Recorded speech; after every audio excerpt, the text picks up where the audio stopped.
ప్రభువైన యేసుక్రీస్తు నామములో మీకందరికీ శుభములు వందనములు తెలియజేయచ్చు ఉన్నాను. ఎలా ఉన్నారు? మీరందరూ కూడా ప్రార్థిస్తూ ఉన్నారని నమ్ముచూ ఉన్నాను.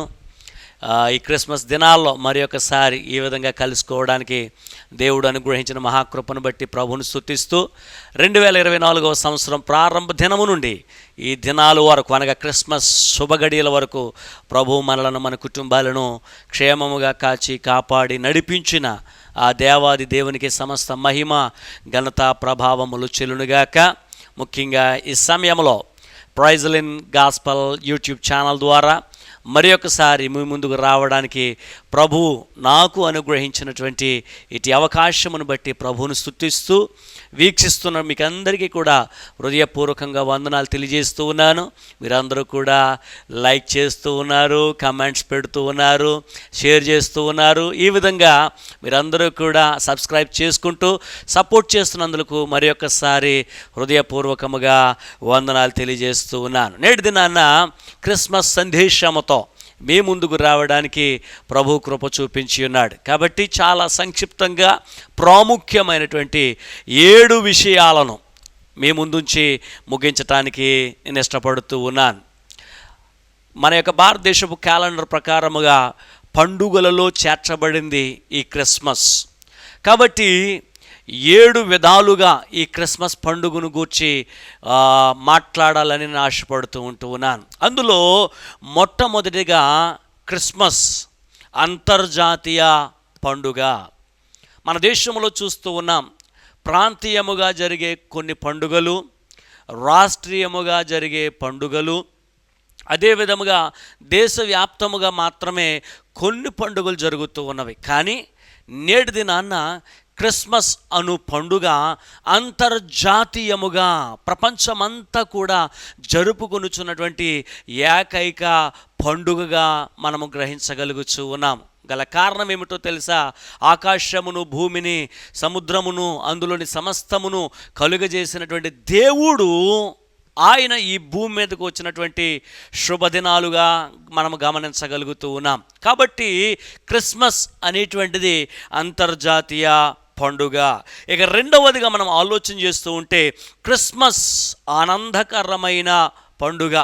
లూకా సువార్త 2వ అధ్యాయము 10వ వచనంలో మనం చూస్తూ ఉంటే, ఇదిగో ప్రజలందరికీ కలుగబోవు మహా సంతోషకరమైన సువర్తమానము నేను మీకు తెలియజేయచ్చు ఉన్నాను అనే మాటను మనం చూడగలుగుతూ ఉన్నాం. నిజమే, క్రిస్మస్ దినాలు వచ్చినవంటే ఎంత సంతోషం! మన పిల్లలు ఎంత సంతోషపడిపోతూ ఉంటారో. వాళ్ళకి ముఖ్యమైనది ఏంటంటే కొత్త బట్టలు వస్తాయని, అంత మాత్రం కాకుండా సెలవులు వస్తాయని ప్రతి క్రిస్మస్ ఆరాధనలో వాళ్ళు ఎంతగానో ఆనందిస్తూ ఉంటారు. వారితో పాటు మనము కూడా ఎంతగానో ఆనందిస్తూ ఉన్నాం. కాబట్టి నేటి దినాల్లో ప్రపంచమంతా కూడా ఆనందముతో నిండిపోయినట్లుగా మనము చూస్తూ ఉన్నాం. మన దేవుడు సంతోషముతో, ఆనందముతో మన హృదయాలను నింపే దేవుడిగా ఉంటూ ఉన్నాడు. ఇక మూడవదిగా మనం ఆలోచన చేస్తూ ఉంటే క్రిస్మస్ అనేటువంటిది ఆరాధన పండుగ. యేసుక్రీస్తు ప్రభుల వారు జన్మించినప్పుడు గొర్రెల కాపరులు ఆయనను ఆరాధించున్నట్లుగా మనం చూడగలుగుతూ ఉన్నాం.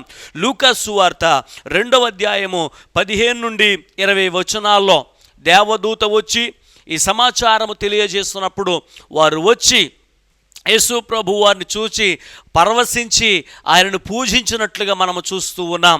ఇక రెండవదిగా మనం ఆలోచన చేస్తూ ఉంటే జ్ఞానులు కూడా ఆయనను ఆరాధించున్నట్లుగా మత్తయి సువార్త 2వ అధ్యాయము 10-11 వచనములలో వారు ఆయనను పూజించినట్లుగా మనము చూడగలుగుతూ ఉన్నాం.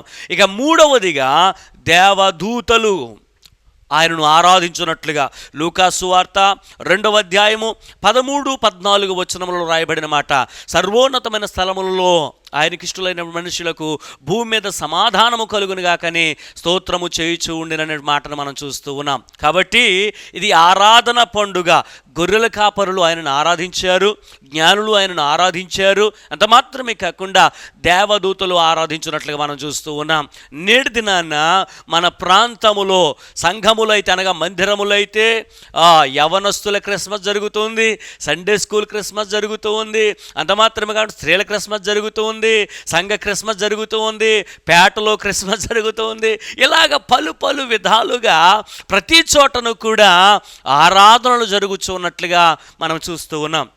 అయితే ప్రియ దేవుని బిడ్డలారా, దేవుని వాక్యం చెప్తుంది కదా, ఆయనను ఆరాధించువారు ఆత్మతోనూ సత్యముతోనూ ఆయనను ఆరాధించాలి, మనవపూర్వకముగా ఆయనను ఆరాధించాలి. నీ దేవుడని యెహోవాను పూర్ణ హృదయముతోనూ పూర్ణ వివేకముతోనూ పూర్ణ శక్తితోనూ పూర్ణ బలముతోనూ ఆయనను ప్రేమింపవలెను అని దేవుని వాక్యం చెప్తుంది. కనుక ప్రియ దేవుని బిడ్డలారా, మీరు ఏ క్రిస్మస్ ఆరాధనలో ఉన్నప్పటికీ కూడా మీ యొక్క ఆరాధన లేకపోతే మీ తలంపు అంతా కూడా దేవుని మీద ఉండేటట్లుగా చూసుకొనవలనని ప్రభు పేరట మీకు తెలియజేస్తూ ఉన్నాను.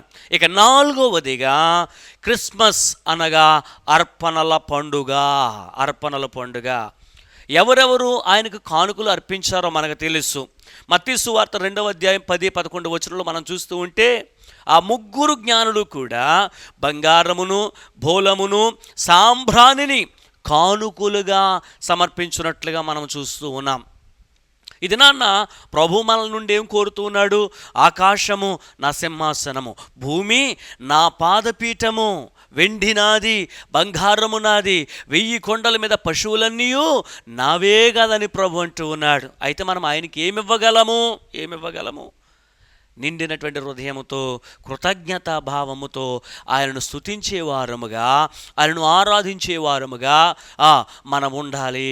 మన జిహ్వ ఫలమును ఆయనకు అర్పించేవారుగా ఉండాలి. మనము సజీవయాగముగా ఆయనకు సమర్పించుకునేటువంటి వారముగా ఉండాలి అని ఈ సమయములో మీకు జ్ఞాపం తెస్తూ ఉన్నాను. గొర్రెల కాపురులైతే వారి దగ్గర ఏమీ ఉండదు కనుక ఏం చేశారో తెలుసా? వారు క్రీస్తును గూర్చి ప్రచురము చేసినట్లుగా మనము చూస్తూ ఉన్నాం. జ్ఞానులైతే అర్పణలు అర్పించారు, ఈ గొర్రెల కాపురులైతే ప్రభువుని ప్రకటించారు. కాబట్టి క్రిస్మస్ ఆరాధనలో 2 విషయాలు జరగాలి. దేవుడు మనల్ని ఆశీర్వదించిన కొలది ఆయనకు కానుకలను సమర్పించేవారుగా ఉండాలి. అదే సమయంలో ప్రభువును గూర్చి దేవుణ్ణి ఎరగని వారికి ప్రకటన చేసేటువంటి వారుగా ఉండాలి అని జ్ఞాపకం తెస్తూ ఉన్నాను. ఇక 5వదిగా క్రిస్మస్ అనగా ఆధ్యాత్మిక పండుగ. సర్వసాధారణంగా చాలాసార్లు మీరు వినే ఉండవచ్చు, క్రిస్మస్ అంటే ఇంటి పండుగ కాదు, అంటే ఇంటికి రంగులు వేయడం కాదు అని చెప్తూ ఉంటారు. పంటి పండగ కాదు అంటే మంచి ఆహార పదార్థములతో తిని సంతృప్తి పొందడము కాదు. ఇక ఒంటి పండగ అసలే కాదు, అంటే వస్త్రాలను ధరించుకొని సంతోషించడము కాదు అని చాలాసార్లు దైవజనులు చెప్పినటువంటి మాటలు మనం విన్నాము. అంటే ఇంటి పండుగ కాదు, ఒంటి పండుగ కాదు, పంటి పండుగ అసలే కాదు. మరి ఇది ఏ పండుగ అంటే ఆధ్యాత్మిక పండుగ. లూకాసు సువార్త 2వ అధ్యాయము 11వ వచనం రాయబడిన మాట, దావీదు పట్టణమందు నేడు రక్షకుడు మీ కొరకు పుట్టి ఉన్నాడు, ఈయన ప్రభువైన క్రీస్తు. ఏంటంట? ఇది రక్షణ పండుగ. యేసుక్రీస్తు ప్రభుల వారు ఈ లోకమునకు ఎందుకు వచ్చి ఉన్నారు అంటే, అపోస్తలుడైనటువంటి పౌలు తిమోతికి రాసిన మొదటి పత్రిక 1వ అధ్యాయం 15వ వచనములో చాలా చక్కని మాట మాట్లాడుతూ ఉన్నాడు. పాపులను రక్షించుటకు క్రీస్తు యేసు లోకమునకు వచ్చినను వాక్యము పూర్ణాంగీకారమునకు యోగ్యమునై ఉన్నది అనే మాటను మాట్లాడుచూ ఉన్నాడు. యేసుక్రీస్తు ప్రభులు వారు, the very intention that the lord has Christ come to this world is to save the sinners. పాపులను రక్షించడానికి క్రీస్తు ప్రభుల వారు ఈ లోకానికి వచ్చినట్లుగా మనము చూస్తూ ఉన్నాం. అసలు ఎవరు పాపులు అని ఆలోచన చేస్తే, రోమిలికి రాసిన పత్రిక 3వ అధ్యాయం 23వ వచనం రాయబడిన మాట, ఏ భేదమును లేదు, అందరూ పాపము చేసి దేవుడు అనుగ్రహించు మహిమను పొందలేకపోవచ్చు ఉన్నారు. అదే రోమపత్రిక 3వ అధ్యాయం 11వ వచనం రాయబడిన మాట, నీతిమంతుడు లేడు, ఒక్కడును లేడు. There is no righteous person in this world. కాబట్టి ప్రియ దేవుని బిడ్డలారా, ప్రతి మానవుడు కూడా జన్మతః కర్మతః పాపి అయి ఉన్నాడు అని దేవుని వాక్యము చెబుతూ ఉన్నదిగా మనం గ్రహించగలుగుతూ ఉన్నాం. అసలు పాపం అనగా ఏమిటి అంటే, అపోస్తలుడైనటువంటి యోహాను దానికి 2 నిర్వచనాలు ఇస్తూ ఉన్నాడు. యోహాను రాసిన మొదటి పత్రిక 3వ అధ్యాయము 4వ వచనంలో రాయబడిన మాట, ఆజ్ఞ అతిక్రమమే పాపము. పరిశుద్ధ గ్రంథము నిండా ప్రియులారా ఆజ్ఞలు కనబడుతూ ఉన్నవి, పాత నిబంధన గ్రంథములో దేవుడైన యెహోవా ఇశ్రాయేలులకు 10 ఆజ్ఞలు ఇచ్చినట్లుగా మనం చూస్తూ ఉన్నాం. క్రొత్త నిబంధన గ్రంథములో యేసుక్రీస్తు ప్రభులు వారు కూడా ఆ 10 ఆజ్ఞలను 2 ఆజ్ఞలుగా, ఒకటి దేవుని ఆరాధించటం, రెండవదిగా మనుషులను ప్రేమించటం, ఈ 2 విషయాల్లో కూడా జాగ్రత్తగా ఉండాలని ప్రభువారు నేర్పిస్తున్నట్లుగా, ఆజ్ఞాపిస్తున్నట్లుగా మనం చూస్తూ ఉన్నాం. ఇక రెండవ నిర్వచనం ఏమిటంటే, యోహాను రాసిన మొదటి పత్రిక 5వ అధ్యాయం 17వ వచనం రాయబడిన మాట, సకల దుర్నీతియు పాపము, సకల దుర్నీతి. ప్రస్తుత కాలంలో ఈ లోకములో చూస్తూ ఉన్నాము, సమస్త విధములైన పాపముతో నిండబడి ఉన్నది. కాబట్టి ఏ వ్యక్తి అయితే జన్మతః కర్మతః పాపి అన్నాడో ఆ మనుష్యుడు తప్పనిసరిగా చనిపోతాడు అని రోమీయులకు రాసిన పత్రిక 6వ అధ్యాయం 23వ వచనములో మనం చూస్తూ ఉన్నాం. పాపము వలన వచ్చు జీతము మరణము. మనుష్యుడు 3 భాగాలుగా ఉన్న ట్రైకోడామి అంటారు. ట్రైకోడామి అంటే ప్రాణాత్మ దేహములు కలిగిన వాడుగా ఉంటూ ఉన్నాడు. కాబట్టి ఎప్పుడైతే ఒక వ్యక్తి పాపము చేసి ఉన్నాడో మానసికముగా అతడు వ్యధను పొందుతాడు, అవమానానికి లోనవుతాడు అని దేవుని వాక్యము ద్వారా మనం గ్రహించగలుగుతూ ఉన్నాం.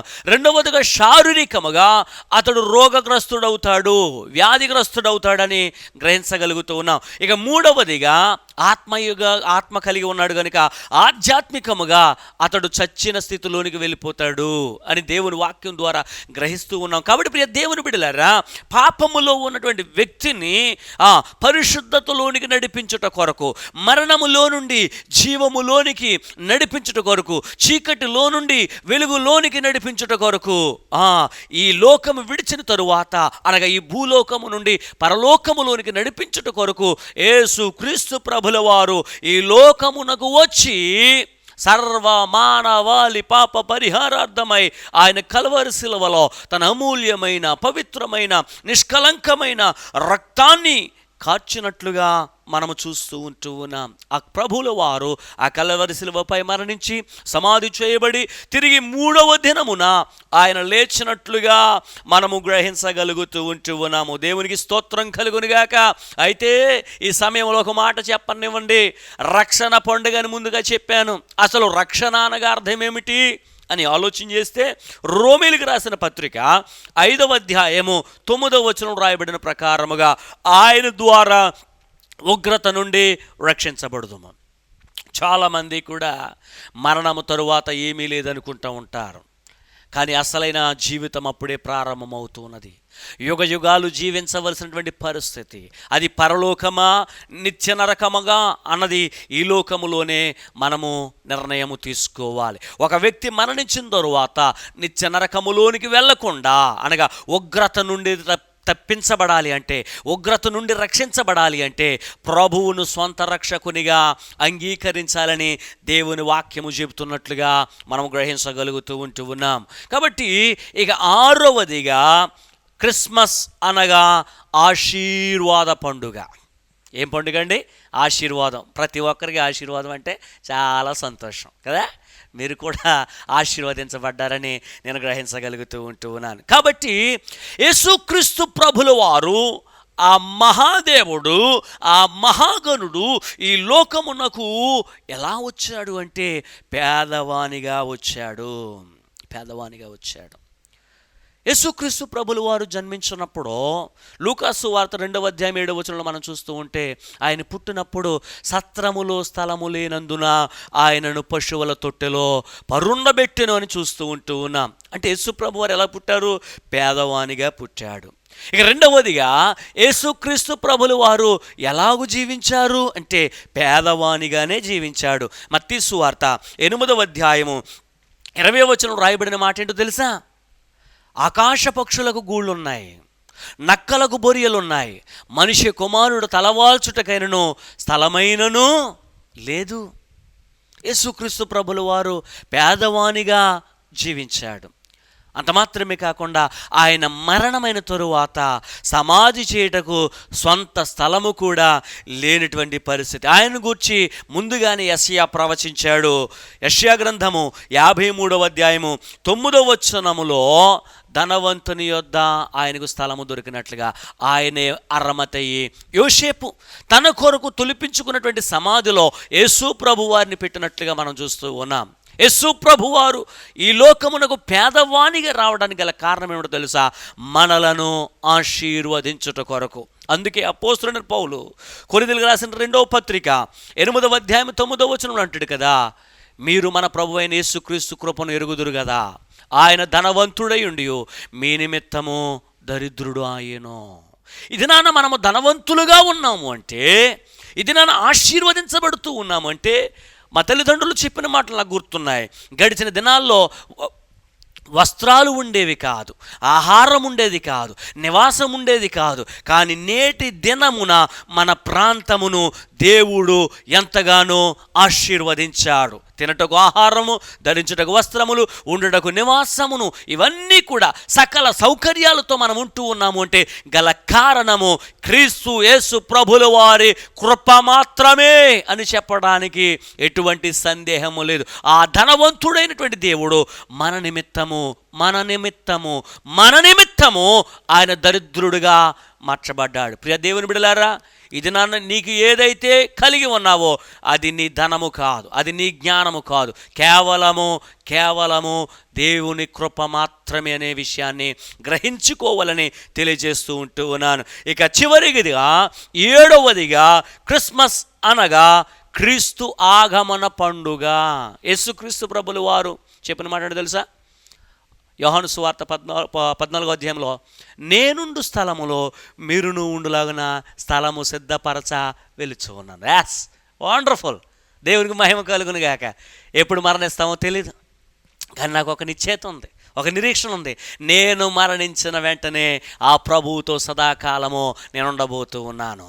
యేసుక్రీస్తు ప్రభులు వారు నేడో రేపు రాబోతూ ఉన్నాడు. ప్రియ దేవుని బిడ్డలారా, ఆయన చెప్పాడు తప్పనిసరిగా వస్తాడు. ఆయన రాకడ కొరకు నేను సిద్ధంగా ఉన్నాను. నువ్వు సిద్ధంగా ఉన్నావా? అయితే యేసుక్రీస్తు ప్రభులు వారు సువార్తను ప్రారంభించినప్పుడు ఏమని ప్రారంభించాడు తెలుసా? మత్తయి సువార్త 4వ అధ్యాయము 17వ వచనములో, పరలోక రాజ్యము సమీపించి ఉన్నది గనుక మారు మనసు పొంది సువార్తను నమ్ముడే. ప్రతి వారము దేవుని మందిరంలో వాక్యం ప్రకటించబడుతుంది. ఈ క్రిస్మస్ దినాల్లో గ్రామములో పల్లెలో సువార్త ప్రకటించబడుతూ ఉన్నది. ఆ సువార్త ఏంటో తెలుసా? క్రీస్తు జనన మరణ పునరుద్ధానములో ఏ వ్యక్తి అయితే యేసుక్రీస్తు ఈ లోకానికి వచ్చాడు అని నమ్ముతాడో, ఏ వ్యక్తి అయితే యేసుక్రీస్తు ప్రభుల వారు నా పాపముల నిమిత్తం మరణించాడని నమ్ముతాడో, ఏ వ్యక్తి అయితే యేసుక్రీస్తు ప్రభుల వారు తిరిగి లేచి పరలోకమునకు వెళ్ళి మరలా రాబోతూ ఉన్నాడని నమ్ముతాడో, వాని కొరకు ప్రభు ఆ స్థలమును సిద్ధపరుస్తూ ఉన్నాడు. నేను నమ్ముచున్నాను, నాకు స్థలం సిద్ధపరచబడి ఉంది. నీకు స్థలం ఉందా లేదా? ఒక్కసారి నువ్వు పరిశీలన చేసుకోవాలి. ప్రకటన గ్రంథం 23వ అధ్యాయము 7వ వచనములోను 12వ వచనములోను 20వ వచనం రాయబడిన మాట, ప్రభువారు తానే స్వయముగా పలుకుతున్న మాట, ఇదిగో నేను త్వరగా వచ్చుచున్నాను. ఏంటట? ఇదిగో నేను త్వరగా వచ్చుచున్నాను.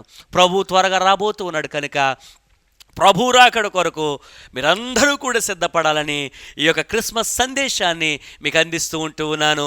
క్రిస్మస్ అనగా అంతర్జాతీయ పండుగ, క్రిస్మస్ అనగా ఆనందకరమైన పండుగ, క్రిస్మస్ అనగా ఆరాధన పండుగ, క్రిస్మస్ అనగా అర్పణల పండుగ, క్రిస్మస్ అనగా ఆధ్యాత్మిక పండుగ, క్రిస్మస్ అనగా ఆశీర్వాద పండుగ, క్రిస్మస్ అనగా క్రీస్తు ఆగమన పండుగ. దేవుడు మనలను మన కుటుంబములను దీవించి ఆశీర్వదించునుగాక. మరి యొక్క సందేశము ద్వారా మీ ముందుకు వచ్చుటకు మీరందరూ కూడా ప్రార్థన చేయాలని వందనములతో పాస్టర్ బొంగ వరప్రసాద్, బెతెస్దా ప్రార్థనా మందిరం, Antarvedi Pallipalem. Thank you. Praise the lord.